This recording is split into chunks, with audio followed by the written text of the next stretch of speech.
دال کا عذاب۔ ایک شخص کی شادی ہوئی تو باوجود مالدار و صاحب ثروت ہونے کے بیگم کے نان نفقہ کے حوالے سے بڑی کنجوسی سے کام لیتا۔ کھانے پینے کے حوالے سے موصوف کو دال کے علاوہ کوئی اور کھانا سوچتا ہی نہیں تھا۔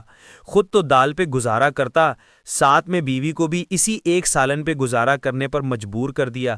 تنگ آ کر جب کبھی بیوی دال کے علاوہ کچھ اور سبزی گوشت لانے کا کہتی تو جواباً بری طرح ڈانٹ ڈپٹ کر خاموش کروا دیتا اور دال کے فوائد گنوانا شروع کر دیتا۔ ایک دن بیوی اپنے مائکے گئی تو اس کے بھائیوں نے بہن کے اترے چہرے، پھیکی پڑتی رنگت اور نکاحت زدہ جسم کو دیکھ کر اندازہ لگایا کہ بہن خوش نہیں ہے۔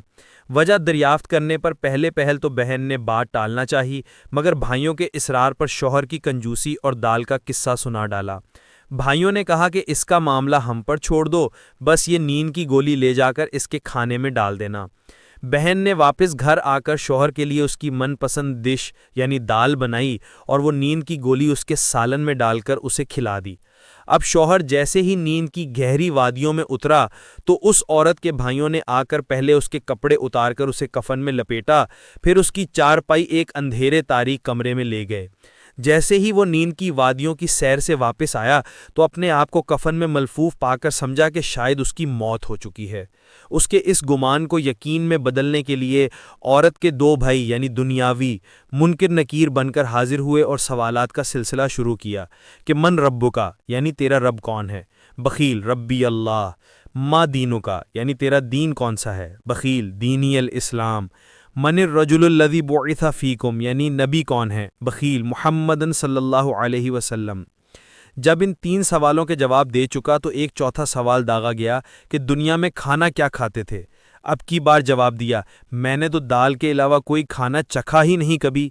اب اس جواب پر یہ کہتے ہوئے اس کی پکڑ ہو گئی کہ دال کے علاوہ کبھی کچھ کیوں نہیں کھایا، جبکہ اللہ نے فرمایا کہ ہمارے عطا کردہ پاکیزہ رزق میں سے خوب جی بھر کر کھاؤ پیو، لہٰذا اب تمہاری سزا یہ ہے کہ تمہیں قیامت تک کوڑے مارے جائیں۔ اور یہ کہہ کر اس پر کوڑوں کی ایسی برسات کی گئی کہ بیچارہ درد کی تاب نہ لاتے ہوئے بے ہوش ہو گیا۔ اب فوراً اسے واپس اسی جگہ لٹا دیا جہاں سویا تھا اور واپس کپڑے تبدیل کر دیے۔ جیسے ہی اسے ہوش آیا تو درد سے کراہتے ہوئے بیوی کو سامنے دیکھ کر حیرانی کے عالم میں بولا، ہیں میں زندہ ہوں؟ ہاں تمہیں کیا ہونا تھا بھلا؟ ٹھہرو میں دال بنا کر لاتی ہوں۔ بیوی یہ کہہ کر مڑنے ہی لگی تھی کہ فوراً اس نے چلاتے ہوئے آواز دی، نہیں نہیں، دال کا عذاب بڑا سخت ہے۔ اللہ نے فرمایا ہے ہمارے دیے ہوئے پاکیزہ رزق میں سے خوب کھاؤ پیو، اس لیے میں گوشت لے کر آتا ہوں، آج وہ پکائیں گے۔